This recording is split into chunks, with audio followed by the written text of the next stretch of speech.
have you been watching what's been going on with Facebook and rising concerns about user privacy and user control over how they interact with technology? Sure, of course we're watching it very carefully.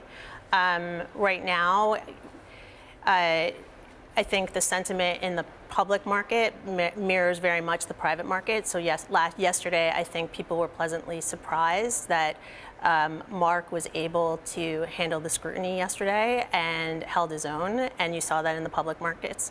In the private markets, we feel the same way. The overarching question is whether or not there's going to be increased regulation. I think he made a good point of that increased regulation. The bigger companies like his are going to be able to weather that storm. The smaller companies, that becomes a much bigger burden for them.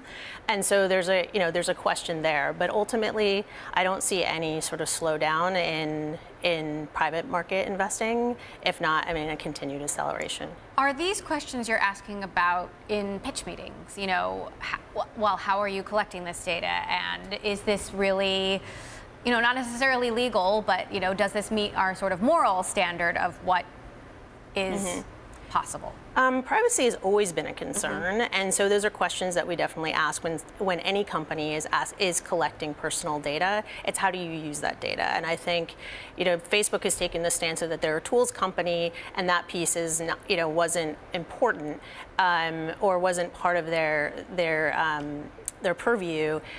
It puts increased scrutiny on that as companies grow. And is the public market volatility, and specifically the volatility we're seeing in the tech markets, impacting private valuations at all? We haven't seen it, and if anything, private company valuations have been steady, if not accelerating.